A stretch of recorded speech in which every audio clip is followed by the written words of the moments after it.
بہت بڑے امام گزرے ہیں، امام عاصم کوفی رحمۃ اللہ علیہ، قرات کے بہت بڑے استاد تھے، بہت بڑے استاد تھے قرات کے۔ ان کے منہ سے خوشبو آتی تھی، خوشبو۔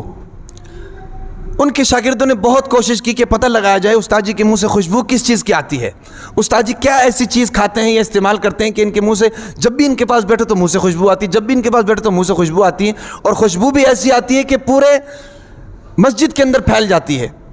ایک دن ہمت کر کے ایک شاگرد نے پوچھا کہ حضرت گزارش کرنی ہے۔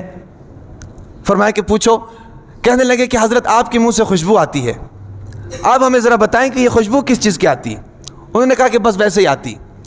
کہا کہ نہیں استاد جی آپ کچھ کھاتے ہوں گے، ذرا ہمیں بھی بتا دیں، ہم آپ کے شاگرد ہیں۔ انہوں نے کہا نہیں ایسی کوئی بات نہیں۔ جب مجبور کر دیا نا جی، پھر انہوں نے بتایا۔ فرماتے ہیں کہ ایک رات تھی، رات کو میں قرآن مجید کی تلاوت کر رہا تھا، تلاوت کرتے کرتے کرتے میری آنکھ لگ گئی، تلاوت کرتے کرتے میری آنکھ لگ گئی۔ رات کو حضور نبی کریم صلی اللہ علیہ وسلم کی زیارت ہوئی اور میرے ساتھ بات چیت کی اور فرمایا کہ اے عاصم تم قرآن کی کتنی خدمت کرتے ہو، تم قرآن کی کتنی خدمت کرتے ہو، کتنی محنت کرتے ہو، سارا دن قرآن کے ساتھ لگے رہتے ہو، کبھی کسی کو پڑھاتے ہو، کبھی خود پڑھتے ہو، کبھی محنت کرتے ہو، میرا دل کر رہا ہے کہ میں تمہاری ہونٹوں کو بوسہ دوں۔ فرمایا کہ رات کو خواب میں حضور نبی کریم صلی اللہ علیہ وسلم نے میرے ہونٹوں کو بوسہ دیا۔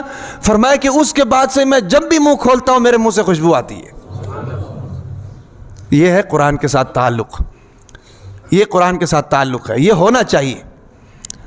چلو خود قرآن نہیں پڑھا، بچوں کو پڑھاؤ، بچوں کو پڑھاؤ۔ قرآن ایک معجزہ ہے، کسی بھی عمر میں پڑھ سکتے ہیں، بچہ بھی پڑھ سکتا ہے، بوڑھا بھی پڑھ سکتا ہے، مرد بھی پڑھ سکتا ہے، عورت بھی پڑھ سکتی ہے، کوئی بھی اس کو یاد کر سکتا ہے۔ یہی تو معجزے کا کمال ہوتا ہے۔ بھئی خود نہیں پڑھ سکتے ہیں، کوئی معاملہ ایسا ہے تو بچوں کو اس کام پر لگاؤ۔ ہمارے بچے قرآن کے حافظ ہوں گے، حدیث کے عالم ہوں گے، کل کو ہمارے لیے باعث شفاعت بنیں گے، یاد رکھے، ہمارے لیے جنت میں جانے کا ذریعہ بنیں گے یہ لوگ۔ ہم نہیں کہتے ہیں کہ بچوں کو انجینئر نہ بناؤ، ڈاکٹر نہ بناؤ، وکیل نہ بناؤ، پائلٹ نہ بناؤ، فوجی نہ بناؤ، بناؤ، لیکن قرآن کا حافظ ہونا چاہیے۔ سمجھ آ رہی کہ نہیں؟ یہی بچہ جب قرآن کا حافظ ہوگا، یہی بچہ جب حدیث کا عالم ہوگا، تو یاد رکھنا یہ جب ڈاکٹر بھی بنے گا نا تو مریض کا علاج نیک نیتی سے کرے گا، انجینئر بھی بنے گا نا جی اپنا کام نیک نیتی سے کرے گا، فوجی بھی بن کر سرحد پر کھڑا ہوگا نا جی تو اپنا کام یہ نیک نیتی سے کرے گا، اپنی حیثیت کو پہچانے گا، اپنے وقار کو پہچانے گا، اپنی نسبت کا خیال کرے گا۔ آج کل معاملات خراب کیوں ہوتے ہیں؟